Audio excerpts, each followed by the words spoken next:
Este miércoles 27 de enero, edición de la mañana de Comercio TV en Televicentro. Muy buenos días con todos ustedes, amigos televidentes. Gracias por acompañarnos, por estar muy bien informados con nosotros. Y sin duda, tenemos una hora política con mucha información, mi querida Ali. Exactamente, amplia información de lo que ha sucedido no solamente en nuestro país, sino en el mundo en las últimas horas. Hoy le tendremos al candidato Andrés Arauz en breves minutos en vivo. Vamos a comentar, hablar mucho de lo que es el candidato.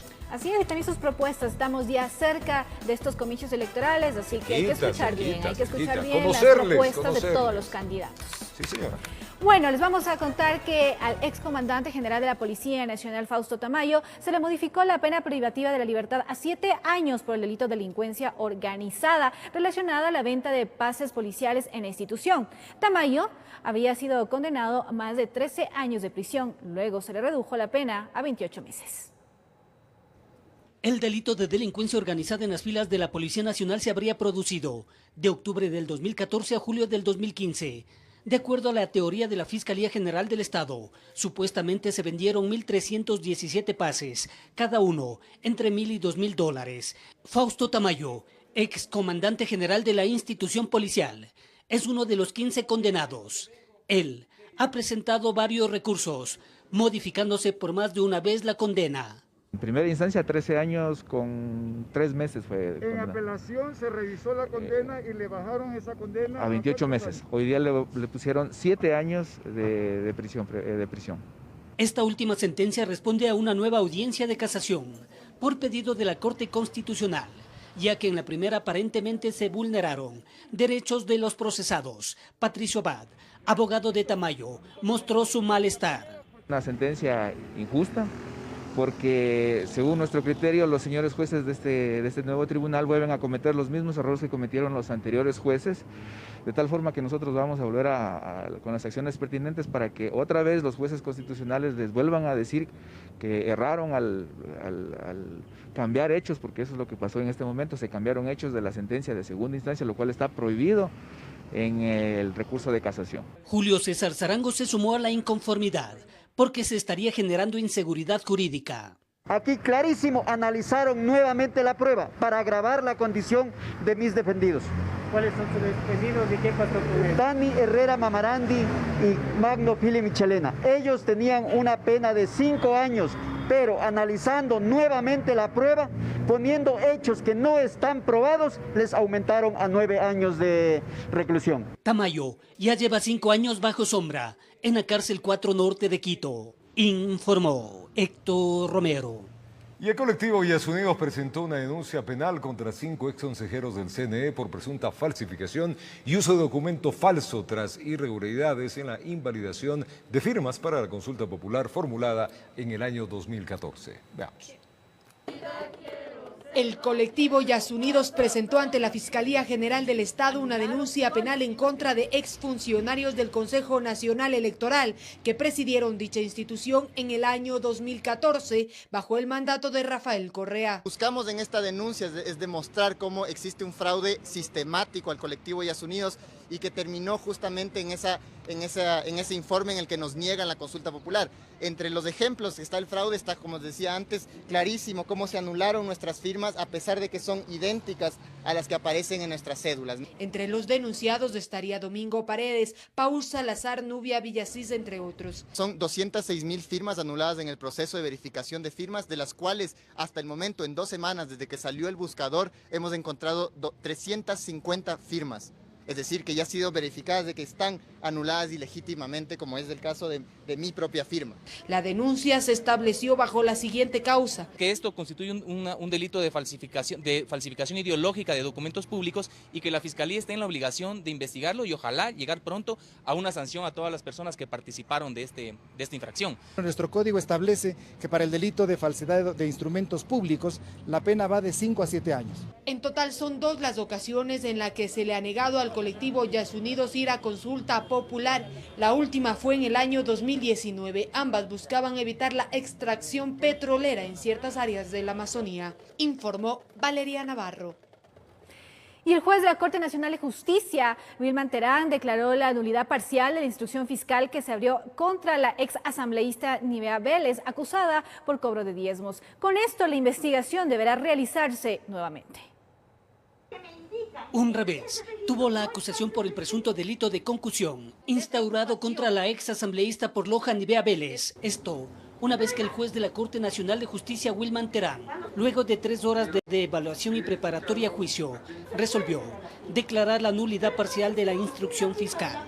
Se acaba de declarar la nulidad de las versiones, de todas las versiones, porque no hay un registro electrónico de las mismas, como lo exige el Código Orgánico Integral Penal.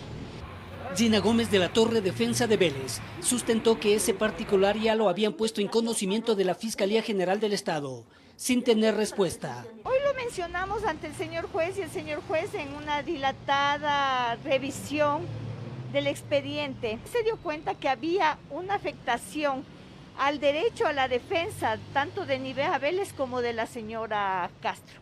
En respuesta, borrón y cuenta nueva para Pablo Muñoz, abogado de Adriana Castro, otra de las procesadas. De aquí vienen los 45 días de instrucción fiscal y bueno, nuevamente a la etapa de evaluatoria y preparatoria de juicio. Prácticamente se borra entonces la investigación que se había hecho. Básicamente 45 días de la investigación que se habría realizado se desvanece.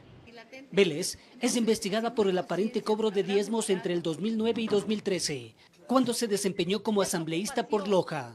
La denuncia la formuló Vicente Ogoño, asesor de despacho, quien mencionó haber pagado más de $28.000, recursos que habrían ido a parar al movimiento Convocatoria de Loja, informó Héctor Romero. Al retornar, el Consejo Nacional Electoral afina detalles de bioseguridad para el proceso del 7 de febrero. Estas y otras informaciones le contamos al retornar. 7:1, ya venimos. El Consejo Nacional Electoral afina detalles de bioseguridad para el proceso del 7 de febrero. El elector debería llevar su propio esfero. Las aglomeraciones están prohibidas y se exhorta a la ciudadanía a votar por turnos. Preste atención. El Consejo Nacional Electoral tiene listo ya el protocolo para reducir el riesgo de contagio por la COVID-19 en los servidores públicos, trabajadores, delegados de organizaciones políticas y ciudadanía en general durante el proceso de elecciones generales del 7 de febrero, estableciendo así medidas preventivas de seguridad y bioseguridad. Por ejemplo, el elector deberá llevar su propio esferográfico de tinta azul o negra. No podrá ingresar alimentos a los recintos electorales, pero en cuanto a la votación, desde el Consejo Nacional Electoral se hace un exhorto a la ciudadanía a votar por turnos. Mire, la votación por turnos, ¿qué significa? Un primer turno de 7 de la mañana al mediodía y una segunda votación de la 1 de la tarde a las 5 de la tarde. Las 4 horas primeras de la mañana y las 4 horas siguientes de la tarde. Hay un primer turno en que votarán todos aquellos que terminen la cédula de modo par, esto lo vamos a ratificar, y en la tarde votarán aquellos que tengan la cédula terminada en un número impar. En todos los casos se trata de una sugerencia fuerte, como le hemos llamado. Se evitará también la ubicación de las juntas receptoras del voto en salas pequeñas y sin ventilación. Dentro del recinto habrá una señalética muy clara que te permita llevarte hacia la mesa a la cual tú debes votar. Y justo cuando el elector esté en la mesa, este deberá mostrar su identidad para poder ser verificado. Te retiras la mascarilla, se comprueba quién eres y te vuelves a poner la mascarilla. Eso no ocasiona problemas de seguridad. Dentro de este protocolo también se tiene previsto que se proporcionen 3 mascarillas quirúrgicas a cada vocal de la junta receptora del voto. ¿Pero qué sucederá con los candidatos presidenciales que acudan a las urnas? Que los candidatos se acercarán a votar dentro de un número limitado de personas, serán 10 personas, 2 de ellos 2 fotógrafos de su directa dependencia y 8 personas que acompañan al candidato. Ellos tendrán arreglos correspondientes del protocolo del Consejo Nacional Electoral para que puedan ejercer su voto, para que puedan tener las fotografías correspondientes. Se recuerda que están prohibidas las aglomeraciones y el uso de la mascarilla es obligatorio. Informó Marilyn Jaramillo. Y el municipio de Guayaquil retiró propaganda electoral en diferentes sectores del puerto principal. Alrededor de 200 pancartas se han sacado porque las colocaron en sitios prohibidos. Tanto en la avenida Carlos Julio Arosemena como en la avenida 25 de Julio al sur de Guayaquil, delegados de Justicia y Vigilancia del municipio retiraron propaganda electoral. No podemos permitir publicidad como esta, que se pongan en los pasos desniveles, porque llaman la atención y pueden producir un accidente, aparte que en estos lugares públicos no se puede poner. Se les notificará al partido, sujeto, al movimiento político y será sometido a una sanción que va desde un salario básico unificado hasta 5 salarios. Alrededor de unas 200 pancartas que hemos retirado por haberlas puesto en sitio indebido. Explica en qué lugares de la ciudad está prohibido colocar publicidad. En pasos desniveles, en pasos peatonales, en postes de regeneración de color verde, en árboles, en calles del proceso de regeneración urbana. Y de ahí el resto en toda la ciudad es permitida, pero aquellas fácilmente removibles. Por su parte, el director de la Delegación Electoral del Guayas indicó que desde el organismo se controla la promoción electoral pagada por el Estado. Y el cual sí incluye la promoción electoral más los afiches, camisetas, gigantografías. Si excede el gasto permitido, el excedente es sancionado con una multa de hasta el 100% del valor excedente. Única y exclusivamente pueden ser presentados los que autoriza el Consejo Nacional Electoral y por ende culmina en las vallas en la esquina inferior derecha con el logo del CNE y el número de autorización. Si en las vallas no está ese logo, quiere decir que es publicidad no autorizada, por lo tanto la empresa dueña de las vallas tiene que retirarla, caso contrario se la sancionará, podría llegar a ser una multa de hasta $100.000. Y que el equipo de monitoreo de vías está recorriendo la provincia. ¿Han encontrado algo? Muy poco, generalmente en cantones pequeños lo que se hace es retirar y en caso de que sea recurrente se envía la sanción. Hasta el momento no se ha sancionado a ninguna persona. Informó Roselena Vázquez. Y el Pleno del Consejo Nacional Electoral no reconoció el acceso al fondo partidario permanente a los partidos Sociedad Patriótica, Fuerza Ecuador Unidad Popular, Avanza y a los movimientos Centro Democrático Ecuatoriano Unido, Fuerza Compromiso Social, Justicia Social, Amigo, Unión Ecuatoriana, Democracia Sí, Construye, Podemos y Concertación. El Pleno del órgano electoral tomó esta decisión porque esas organizaciones no cuentan con 2 elecciones pluripersonales sucesivas que hubiesen obtenido el 5% de los votos válidos a escala nacional.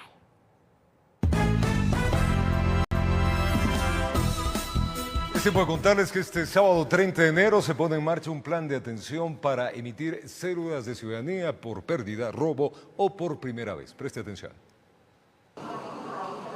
El fin del plan que pone en marcha el registro civil es asegurar que todo ciudadano cuente con su documento de identidad para sufragar el próximo 7 de febrero, día de elecciones. De allí que el coordinador zonal 8 de la entidad, Andrés Fantoni, manifiesta que se ha priorizado la atención. Es importante que solo asistan las personas que no cuenten con su cédula de identidad, esto sea por pérdida, por robo o porque no esté legible. Con el decreto 1206, las cédulas que están por caducarse hasta el mayo 31 del 2021 cuentan con la validez necesaria para todo trámite público o privado. La entidad cuenta con suficiente material para despachar el documento, que tiene un costo por primera vez de $5 y $15 por renovación. El horario de atención será sábado 30 de enero y sábado 6 de febrero, desde las 8 de la mañana hasta las 20 horas, mientras que el domingo 7 de febrero, de 6 de la mañana a 15 horas.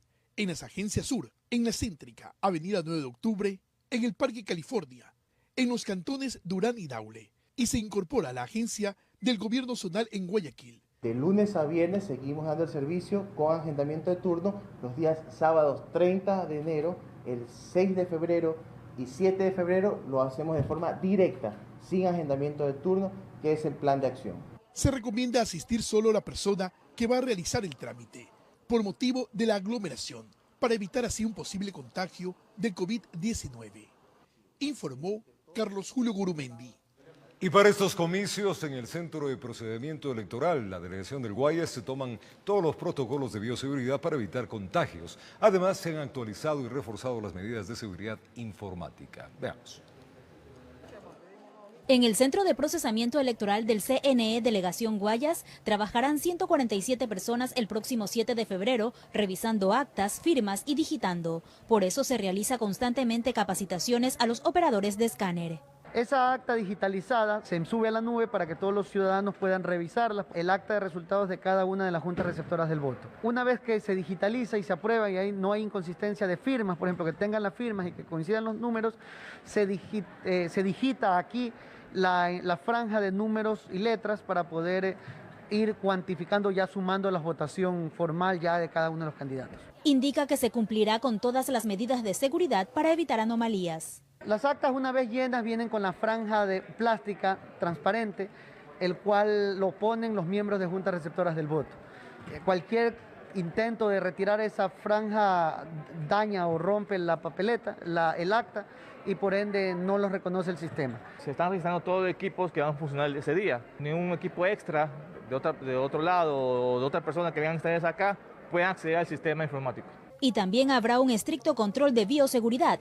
Todos deben usar mascarilla y desinfectantes. Todos los funcionarios que han sido contratados tienen que entregarnos la prueba de COVID negativo y la prueba de vulnerabilidad para evitar cualquier inconveniente. Con esos requisitos son parte de la documentación que entregan antes de contratarlo. Por motivo de la pandemia habrán cambios para estos comicios. Con el tema de bioseguridad, efectivamente lo que hemos hecho es que las actas ya aprobadas, que no tienen inconveniente, que anteriormente ya impresa se llevaba a la Junta Provincial, ahora la pueden validar desde el sistema. No necesitan llevar el documento físico ni tampoco reimprimir en el caso de ser necesario. Evita la documentación física en todos los lugares porque todo está digitalizado, todo está activado en el sistema. ¿Y eso evita también contacto? Por supuesto, el tema del contacto, de los paquetes, estamos hablando de cerca de 30.000 actas que van a estar que vamos a recibir como delegación.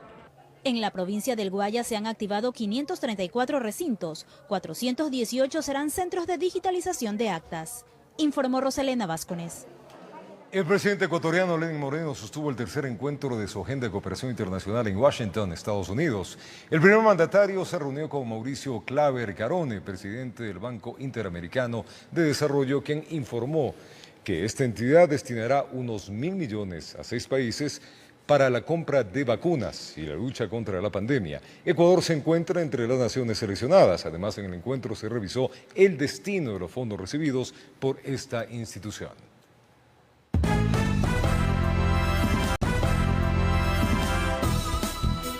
El Pleno de la Asamblea Nacional resolvió con 121 votos de exigir al presidente de la República, Lenín Moreno, destituir al ministro de Salud, Juan Carlos Ceballos. Además, decidieron iniciar la fiscalización al proceso de vacunación contra el COVID-19. Preste atención. Ya no tiene más sentido. Las críticas no dejaron de hacerse escuchar por parte de cada uno de los legisladores que pidió la palabra. La constante fue el rechazo al manejo del proceso de vacunación por parte del ministro de Salud, Juan Carlos Ceballos. ¿Cómo es posible que en vez de que esa vacuna vaya al trabajador o profesional de la salud o vaya a los centros geriátricos de los pobres y les pongan a ellos, vayan y pongan donde las familias tienen posibilidades? Las acusaciones en contra de Ceballos tomaron diferentes tonos. La indignación se reflejó bajo la lógica que se prefiere vacunar a personas cercanas al vínculo social del ministro y no a quienes forman el grupo de profesionales llamados de primera línea. El ministro de Salud ha preferido a su círculo familiar, es decir, ha utilizado su cargo para beneficiarse. Frente al problema que hoy enfrenta el ministro Juan Carlos Ceballos, los calificativos en el hemiciclo legislativo escalaron posiciones. Buscan sin excepción la destitución del funcionario. Obtener una resolución que recoja el pronunciamiento de la Asamblea Nacional, que exige la inmediata destitución de este mal funcionario público. Al final de cuentas, el Pleno resolvió con 121 votos plantear que el presidente de la República destituya al funcionario. Básicamente, lo que estamos pidiendo como Asamblea o exigiendo es que el presidente pueda, digamos, en este caso, destituir o deba destituir al ministro de Salud. De igual forma, ¿no es cierto?, ya como Asamblea lo que nos corresponde iniciar el juicio político, así como también en base a la transparencia, clasificar la información. La posición del legislativo se suma al de otras autoridades que ya mostraron públicamente su indignación por el supuesto mal manejo de las vacunas por parte del ministro de Salud. Informó Javier Rosero. Tengo anticuerpos. Y el presidente Lenín Moreno y todo el gabinete respaldan al ministro de Salud, Juan Carlos Ceballos, luego de que la Defensoría del Pueblo pidiera su destitución y juicio político tras conocerse de la aplicación de vacunas en una residencia de adultos mayores privada. La Defensoría del Pueblo ha solicitado la destitución del ministro de Salud, Juan Carlos Ceballos, por los siguientes motivos: que han sido falta de transparencia, problemas con el tema de los médicos posgradistas, desvinculaciones del personal de la salud, falta de entrega de información sobre estos procesos de contratación que en el inicio de la pandemia se dieron a casos de corrupción, el caso de los carnés adulterados y ahora el plan de vacunación que adolece de varias fallas. Por ello, hemos solicitado al presidente de la República que destituya al ministro. Además, a través de una carta se exhortó a la Asamblea Nacional que se inicie un juicio político contra Ceballos. Ante esta situación, la secretaria de Comunicación del Gobierno, Caridad Vela, ha informado que tanto el presidente de la República, Lenín Moreno, como todo el gabinete respaldan al ministro. La polémica se desata luego de que el fin de semana se realizaran vacunaciones contra el COVID-19 en un hospital y una residencia de adultos mayores privados, en donde estarían internados algunos familiares del ministro. El principio, y así fue concebido esto, no podemos hacer una distinción entre médicos y pacientes que son atendidos en centros privados, en centros públicos del IES. Lo que indudablemente constituye un acto por demás irregular en donde se aprovecha o se usa recursos públicos para intereses privados o familiares, dejando de lado la priorización que deberían tener médicos, personal de salud que trabaja en las unidades de cuidados intensivos. Dicha clínica privada no se encuentra en la lista de los centros médicos ni geriátricos a los cuales tenía que llegar la vacuna en esta fase 0, pues la nómina está cargada en la página del Ministerio de Salud. Yo creo que no puede haber un plan de vacunación rígido. El plan de vacunación tiene que tomar una cantidad de elementos, como por ejemplo la priorización no se puede cambiar. La Defensoría del Pueblo asegura que la residencia privada de adultos mayores a la que llegó la vacuna no es un geriátrico. Como centro geriátrico no se encuentra calificado, como los que se encuentran determinados así en algunas provincias del país y que están a cargo del Ministerio de Inclusión Económica y Social. Por ende, es lo que genera la duda y sobre todo este conflicto de intereses. Por otra parte, a la Defensoría llegó una denuncia de un médico de Cuenca que atiende a pacientes con COVID-19. El profesional de salud no se habría vacunado por presentar hipertensión, pero pese a ello habría recibido un certificado de vacunación. En este caso no recibió la vacuna y tiene el certificado de vacunación. Eso llama profundamente la atención y la intención es seguir investigando, determinando si esto es producto de un error o práctica. El proceso de vacunación se encuentra en la mira de todos. Comisiones y veedurías vigilan que sobre esto no existan casos de corrupción. Informó Valeria Navarro. Y gremios médicos rechazan la propuesta del Comité de Transparencia del plan de vacunación para inocular a expresidentes y candidatos presidenciales. Señalan que no son prioridad, pues no están en primera línea. Fue el mismo presidente Lenín Moreno quien designó a los integrantes del Comité de Transparencia para acompañar el proceso de vacunación y quienes exhortan al gobierno que dentro del plan piloto, es decir, en esta fase 0, se incluya a los candidatos a la presidencia de la República por su alta vulnerabilidad, a los expresidentes de la República, titulares de otras funciones del Estado y también titular de Fiscalía. Frente al planteamiento, el doctor Rodrigo Enríquez, investigador de epidemiología y salud pública, tiene sus cuestionamientos. No es una prioridad el vacunar a los representantes de poderes del Estado, no es una prioridad el vacunar a los candidatos. Nosotros discrepamos en realidad con este planteamiento. En el exhorto también se plantea el incluir a los candidatos a la presidencia. Sin embargo, desde la Federación Médica Ecuatoriana afirman que frente a las pocas vacunas que hay en el país, lo que se necesita es priorizar a quienes se encuentran en primera línea. Y saltarse una de las normas básicas, que es vacunar primero a todas las personas que están en primera línea en la atención de pacientes COVID, a todo el personal de salud que está en esa primera línea. Desde el comité también dejan claro que sí puede existir un cierto margen de error en la vacunación. Esto por personas que se hayan vacunado sin haber estado en lista. Creo que el hecho que haya un caso por ahí salido de control, si ustedes analizan que hay 2.000 vacunados y pueden haber habido 3 o 4 casos, pues lamentablemente ese es el margen de error que da cualquier actividad que uno haga, de que de repente algo se salga de las manos o alguien haya tergiversado el objetivo o la misión que le corresponde o el protocolo a seguir. Otro de los pedidos del comité es transparentar el proceso. Solicitamos públicamente la lista de los hospitales a vacunar y la lista de los vacunables en cada hospital, siempre sujetos al criterio de lo que significa la primera línea de riesgo. Informó Marilyn Jaramillo. Muy bien, 7:32 en la mañana. Vamos a recibir en vivo, acá en nuestros estudios, al candidato Andrés Arauz, candidato a la presidencia de la República. Señor Arauz, buenos días, ¿cómo está? Muy buenos días, Roberto. Un saludo a toda la ciudadanía que nos ve y nos escucha. Lo propio, vamos a conocer un poquito más de usted, pues, señor Arauz. Y claro, hemos visto varias entrevistas, hemos visto los planteamientos de un posible gobierno, hemos visto también su pensamiento y también las respectivas ofertas dentro de una campaña electoral inusual. Yo quiero conocer ahora el ser humano también, pues quiero conocer un poquito de Andrés Arauz, distanciándome de la imagen, porque mucho en esta campaña le han unido a la imagen del expresidente Correa. Yo quiero conocer a Andrés Arauz y lo primero que quiero saber es, y que me cuente brevemente, ¿quién es Andrés Arauz? Bueno, Roberto, y a todo el país que nos escucha, Andrés Arauz es un economista ecuatoriano dedicado toda su vida a plantear soluciones a los problemas de desarrollo de nuestro país. Me he dedicado a la formación académica, pero sobre todo a la experiencia en el servicio público. He ocupado cargos de trascendencia nacional como director general del Banco Central, viceministro de Planificación, ministro de Conocimiento. Me caracterizo por estar siempre pensando en el futuro y a traducir esa visión en planes, programas y proyectos que se vuelvan realidad para los ecuatorianos. Estuve a cargo de la implementación de 4 nuevas universidades en el Ecuador durante el gobierno de Rafael Correa. He podido vivir en el exterior, manejo 4 idiomas y quiero poner todo ese conocimiento al servicio de los ecuatorianos. ¿Le puedo llamar Andrés? Por supuesto.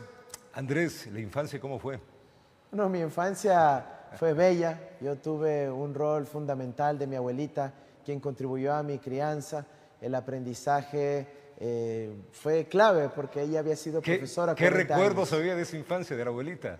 No, justamente el aprendizaje aprendí yo a las matemáticas jugando cartas con ella. Ya. Y claro, ese conocimiento en lo cuantitativo, en lo matemático, luego pues también orientó mi vida, mi orientación a la economía, que es mi fuerte. Uno va creciendo y de adolescente, los amores, universitario, ¿cómo fue todo eso? ¿Dónde se va metiendo y construyendo este Andrés Arauz que hoy le estamos conociendo?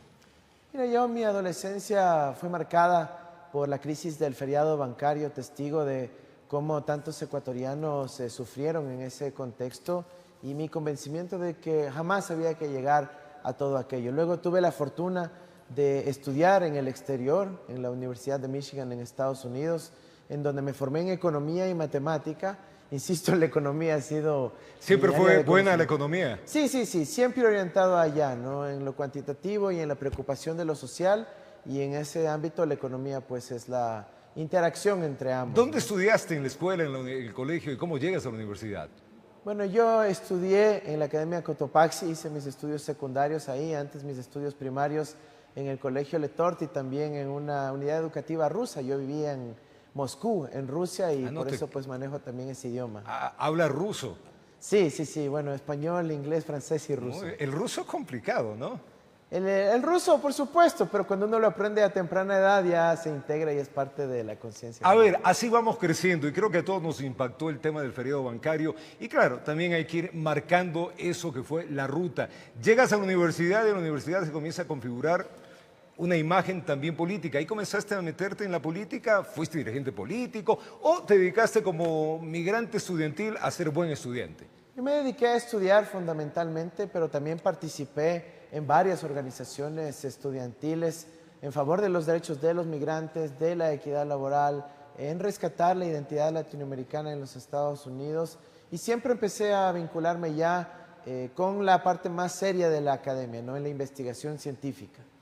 ¿Cómo llegas ya de vuelta al Ecuador y te incorporas a todo este proyecto que en un momento dado se llamó Revolución Ciudadana, antes Alianza País? ¿Cómo llega esa vinculación? Bueno, yo volví al Ecuador y me vinculé al sector privado. Estuve trabajando en el ámbito financiero, de mercado de valores, y luego de poco tiempo participé en un concurso abierto que convocó el Banco Central. Antes inclusive del gobierno de Rafael Correa, gané ese concurso, fui el funcionario más joven del Banco Central del Ecuador, y luego pues por mis afinidades políticas y mi talento fue incorporado al gobierno de Rafael Correa, al Ministerio de Política Económica en su momento.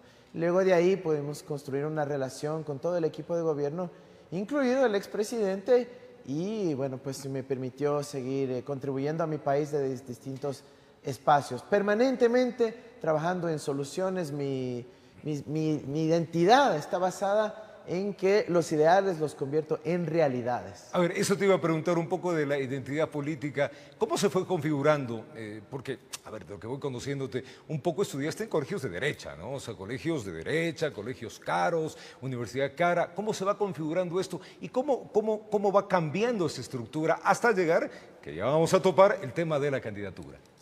Mira, la cuestión de colegios o universidades de derecha es relativo, porque cuando uno tiene sus principios bien claros, puede estar en cualquier espacio y defenderlos acordemente, sin duda, con integridad y con resultados. Sin duda. Así que no, mi formación está desde el hogar, un hogar con formación católica, con valores católicos, en donde se comparte evidentemente el amor al prójimo, el respeto al prójimo, y eso ha sido una parte fundamental de cómo yo me muevo y valoro la política. Desde la cuna del hogar. Interesante todo lo que me comenta Andrés. A ver, hablemos un poquito ya ya en el marco de esa juventud. ¿Cómo llega la propuesta a la candidatura política? ¿Quién le propuso directamente? ¿Cómo fue ese tema? Bueno, insisto, ¿no? Yo he venido participando ya en el servicio público durante 15 años.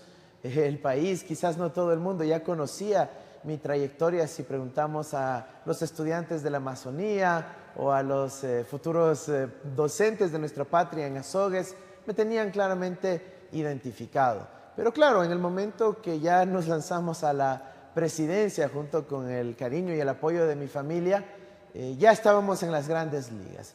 Evidentemente la decisión fue tomada en el buró de nuestro movimiento político. La llamada fue por parte del expresidente Rafael Correa, a quien estimo y valoro muchísimo, y asumí directamente, rápidamente el compromiso de enfrentar este desafío histórico, de poder dar soluciones al pueblo ecuatoriano. Y ahora estamos ya enfrentando una posible victoria contundente en pocos días y animados de poder servir a nuestro pueblo de forma inmediata, porque la urgencia es ya. ¿Qué quiere del Ecuador? Justamente ya, en este punto hemos llegado a esta instancia. ¿Qué quiere del Ecuador y cómo lo visualiza, Andrés? Son dos momentos claves que queremos vivir en los próximos 4 años. La primera, una recuperación económica lo más pronto posible. Es nuestra prioridad exclusiva en el corto plazo, para la cual se va a necesitar también la vacuna y una recuperación de nuestro sistema de salud pública. Y lo segundo, que yo quisiera que el país entero recuerde de lo que será nuestro futuro gobierno, es que logremos tener el país con el mejor sistema educativo de toda América Latina. Y nos vamos a proponer metas agresivas para recuperar el futuro en beneficio de la juventud ecuatoriana. ¿Qué sueña Andrés? ¿Cuáles son los sueños posibles y los sueños imposibles de esto? Pues los sueños obviamente tienen que ver con nuestro futuro. Yo vengo de la escuela de la planificación, en donde estamos acostumbrados a ver los sueños y luego traducirlos en realidad. Y por eso insisto y digo que mi sueño es poder tener un sistema educativo de altísima calidad, que nos permita sentar las bases para el desarrollo, el buen vivir, el garantizar los derechos de los ecuatorianos. Y hemos planteado, por ejemplo, como meta inmediata, el cerrar la brecha en la educación inicial. La primera infancia, los niños más chiquitos que necesitan todo el apoyo del Estado y de la sociedad. En esta lida electoral, Andrés, mucho se ha unido a la imagen del expresidente Correa con su imagen. ¿Qué opinión tiene el presidente Correa? Mira, el presidente Correa es un referente de toda América Latina e inclusive a nivel mundial. Es un compañero, es un coideario, es un amigo a quien siempre iremos a acudir cuando haya momentos difíciles en vista de su gran experiencia en la transformación del país. Pero la Constitución de la República es mandatoria y la Constitución dice que el presidente de la República seré yo y estaré gustosamente al servicio de los ecuatorianos. Siendo parte de un exgobierno en el cual usted colaboró, ¿qué fue lo bueno de eso y qué corregiría en caso de que usted efectivamente llegue a la presidencia? Mira, yo creo que cometimos muchos errores, errores en materia educativa, en materia de algunos de los servicios públicos. Quisimos ir muy rápido, y yo estoy de acuerdo que esa era la velocidad correcta, pero es innegable que cuando uno avanza rápido, pues también comete errores. Ahora nosotros somos la versión mejorada de la Revolución Ciudadana, por varias razones, porque representamos la renovación generacional. Somos producto de ese proceso de transformación. Somos un gran equipo de cerca de 20,000 ecuatorianos que pudimos acceder a la educación en las mejores universidades del mundo y que estamos ahora para aportar a nuestro país. Vamos también a aportar con nuevos valores más contemporáneos, más vinculados a la realidad del siglo XXI, que tienen que ver con la tecnología, que tienen que ver con el cuidado de la naturaleza, que tienen que ver con la equidad a todo nivel. Ese es el compromiso que aportamos al Ecuador. Andrés, yendo todo esto mismo que me está diciendo, en el caso del expresidente Correa, ¿usted le daría indulto?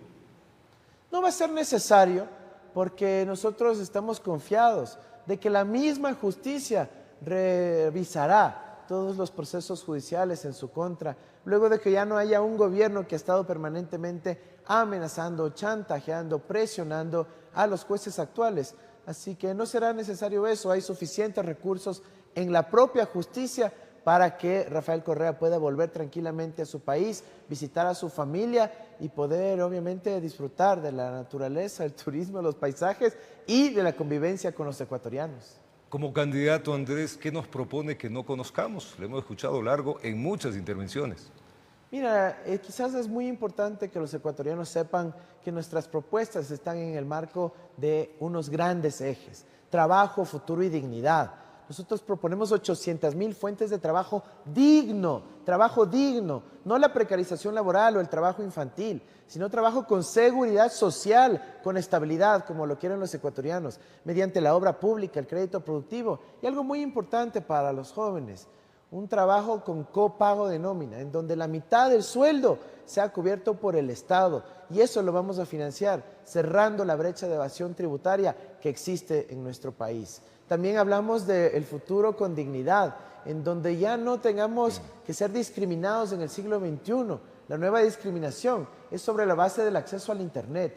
Por eso nosotros hablamos del Internet como derecho humano, para que cada ecuatoriano, por el hecho de serlo, tenga 1 giga de datos al mes de forma gratuita. Y también hablamos de la dignidad, y quizás los ecuatorianos ya conocieron en el debate presidencial que fue transmitido en cadena nacional, que nosotros tenemos un planteamiento de un cronograma de vacunación y unas gestiones muy avanzadas al servicio de los ecuatorianos. Pero también deben saber que para eso la vacuna no se pone sola. Necesitamos restablecer un sistema de salud pública que ponga la vida en el centro, de las prioridades, y retomemos un sistema de salud pública que cuide a los ecuatorianos. Hablando de prioridades, Andrés, usted había hablado hace unas semanas atrás de entregar $1,000 a 1 millón de madres. ¿Es factible todo lo que usted está diciendo o, claro, son ofertas que se van dando? Pero por supuesto que es factible. Si acabamos de ver cómo el gobierno de Moreno ahora ofrece 500 a 500,000 familias. Que le dieron y no, plata. Que no había cómo. Pero le acaban de dar plata, ¿no? Que no había cómo. Entonces dice que va a esperar hasta mayo para hacerlo. Si le acaban de dar plata, ¿por qué tiene que esperar hasta mayo? Eso demuestra que lo que ha habido acá en el Ecuador es una actitud cínica de no querer ayudar a la familia ecuatoriana, porque sí había plata para prepagar deuda externa, enviando ese dinero al exterior, a Panamá, a Nueva York, a Suiza. Nosotros vamos a actuar inmediatamente, apenas seamos gobierno, para ayudar a la familia ecuatoriana. Y perfectamente sabemos cómo hacerlo, porque tenemos claramente identificados los recursos que están en el Banco de Basilea y los vamos a transferir a la familia ecuatoriana. ¿No es peligroso eso de traer recursos?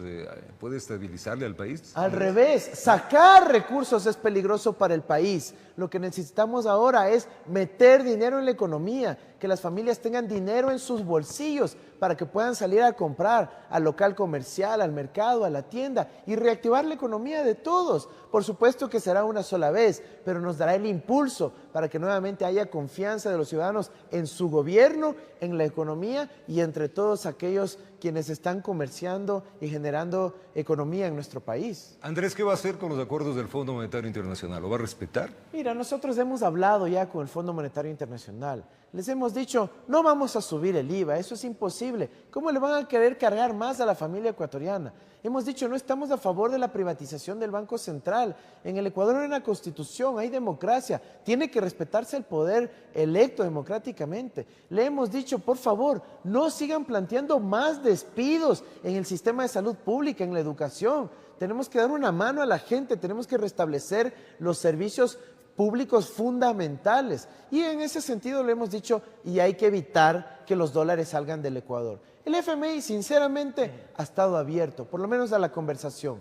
Y nosotros vamos a plantear nuestro plan económico con dignidad para la familia ecuatoriana. Y si el fondo quiere apoyar nuestro plan, bienvenido sea. Pero lo que firmaron con el gobierno de Moreno, eso sí, no lo vamos a cumplir. O sea, no lo van a respetar, es lo que acaba de decir. El acuerdo vigente que establece condiciones de precarización, no lo vamos a cumplir. Pero sí vamos a establecer conversaciones para que nos apoyen en nuestro plan, el que atiende a los ecuatorianos. Andrés, usted habla también de la economía circular. Muchos, pues yo creo que la gran mayoría de ecuatorianos son tan entendidos en economía como usted. ¿Les puede contar un poquito más qué es la economía circular? La economía circular básicamente es una palabra técnica para decir reciclaje. El poder, si estamos hablando de desechos orgánicos, convertirlos en abono. Correcto. Y aumentar la producción. Si estamos hablando de papel, de cartón, reciclar para poder hacer más papel y cartón. Y en el caso de los dispositivos electrónicos, desarmarlos en cada una de sus partes para no desecharlos y contaminar nuestros ríos y nuestro aire, sino que pueda ser reutilizado para otros procesos productivos. Eso es lo que hemos planteado al Ecuador. Y es más, no lo hemos planteado solo nosotros, sino las Naciones Unidas e inclusive otros candidatos en el pasado. Hay una propuesta de la ONU que es bastante clara frente a nuestros países al respecto de esa economía circular, pero créanme, Andrés, que muchos no lo entienden, que es la economía circular. Hace un momento usted habló del tema de la salud. ¿Qué vamos a hacer frente a la salud? Mira, nosotros hemos propuesto al país la recuperación rápida en materia de la crisis de la pandemia. Y para eso se necesita la vacuna, es indispensable. Y por eso no es que nos enteramos de eso ahorita, pues nosotros hemos venido haciendo gestiones desde hace 2 meses, desde la primera vez que me encontré con Alberto Fernández en Bolivia y luego cuando le fui a visitar allá en la Argentina, hemos hecho gestiones para que la vacuna que es producida en la Argentina pueda ser entregada al Ecuador lo más pronto posible. Y eso es lo que hemos adelantado, pero tenemos otras conversaciones con otros países y otras empresas alrededor del mundo que yo tengo cuidado en no anunciar hasta que tengamos compromisos en firme. Pero eso es muy importante, ecuatorianos, porque nosotros no vamos a esperar hasta el 24 de mayo para recién enterarnos cuáles son los problemas de la patria. Nosotros hemos actuado anticipadamente porque nosotros tenemos que trabajar con urgencia para resolver los problemas de los ecuatorianos. Y si es indignante que en un contexto en donde la vacuna es un imperativo social, económico, productivo, ético de nuestra patria, tengamos al ministro repartiendo eso a pequeños grupos de poder dentro de la sociedad, incluyendo a su familia y amigos. Habrá que mirar cómo se desenvuelve ese tema directamente con la ley. Andrés, el tiempo se nos acabó, se nos quedó un montón de cosas. Vamos a tener que reunirnos 1 hora por lo menos para charlar, porque pues será un gusto, hay mucho. ¿no? Y también, ¿sí le dieron café? Sí, muchísimas gracias. Realmente yo quisiera enviar un mensaje a los ecuatorianos, por favor, Roberto. Y es que ya faltan poquísimos días. Estamos muy cerca de recuperar nuestra esperanza. Hemos visto en esta campaña cómo los ecuatorianos han pasado de estar cabizbajos a nuevamente tener la frente en alto. Estamos cerca de recuperar nuestra dignidad, ecuatorianos. Y el 7 de febrero podemos hacerlo. No con violencia, no con protestas, no con ira e indignación, pero sí con la oportunidad democrática de, en unidad nacional, recuperar nuestra dignidad, votando todo lista 1 este 7 de febrero. Andrés, muy amable por haber venido acá en vivo. Andrés Arauz, candidato a presidente de la República, contándonos en extenso cómo es él, quién es él y sus planes. Nos faltó tiempo, mucho, ya sabremos cuándo podemos seguir en esta charla. Tiempo de una pausa, ya venimos.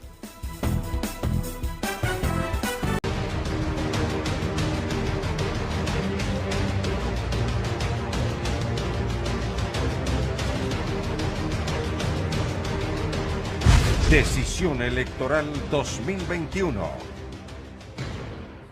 Continuamos con más información y la creación de una comisión especial de seguimiento a las autoridades de control, exoneraciones tributarias para reactivar la economía y un gran acuerdo por la gobernabilidad son las principales propuestas de Javier Zavala Egas, primer candidato a la Asamblea Nacional por Democracia Sí, lista 20. Siempre hemos visto la política activa con algo de resquemor. Trae la jurisprudencia y lo político en el ADN. Nunca se había postulado a una elección popular, pero el catedrático, expresidente de la Corte de Guayas, ex miembro del Frente de Transparencia y ex consejero transitorio de Participación Ciudadana, sabe que a pesar del karma de la Asamblea... Mi padre siempre decía que él es abogado por vocación y político por obligación. Entonces, un poco es el momento en que el país vive, la situación que se está viviendo, y si tu aporte cívico en un momento dado es necesario o no es necesario. Y yo lo vi así. Javier Zavala Egas es el primer candidato a la Asamblea Nacional por Democracia Sí. Cree que el Ecuador tiene 3 demandas vitales. El sector productivo del país, que obtuvo réditos en el 2020, tiene que aportar. Y me refiero, por ejemplo, a la banca. Me refiero, por ejemplo, al sector agroexportador, que otorgue líneas de crédito, ya sea manejado por la banca pública, banca privada, ya sea este tipo de contribución especial o ya sea inversión extranjera. La ley de extinción de dominio ha sido una quimera, como también lo fue la figura del comiso anticipado. ¿Cómo garantizar la transparencia en la contratación pública? Se puede aprehender al delincuente, pero rara vez sale condenado. Normalmente las puertas de la función judicial son puertas giratorias, por donde entra, sale. Entonces, el problema es la impunidad. ¿Y qué se hace con la impunidad? Hay que fiscalizar y hacerle un seguimiento a los órganos de control. La OMS ha advertido que la pandemia podría derivar en una endemia. ¿Cuál es la propuesta de ustedes para optimizar un sistema de salud, más aún cuando un trabajador debe de pagar por un seguro privado? Fortalecer el dispensario como medicina de primer nivel, dispensario barrial, dispensario cantonal, fortalecer los pequeños segmentos que puedan atender a la población en salud, porque si no todo deriva al hospital central y es uno de los problemas que hemos visto ahora. Plantea por ello un gran acuerdo por la gobernabilidad. Zavala ha entrado así a las arenas movedizas de la campaña, contra viento y pandemia. Con cámara de Efraín Flores, informó Jorge Escobar. Y el presidente ecuatoriano Lenín Moreno sostuvo el tercer encuentro de su agenda de cooperación internacional en Washington, Estados Unidos. El primer mandatario se reunió con Mauricio Claver Clarón, el presidente del Banco Interamericano de Desarrollo, quien informó que esta entidad destinará 1.000 millones a 6 países para la compra de vacunas y la lucha contra la pandemia. Ecuador se encuentra entre las naciones seleccionadas. Además, en el encuentro se revisó el destino de los fondos recibidos por esta institución.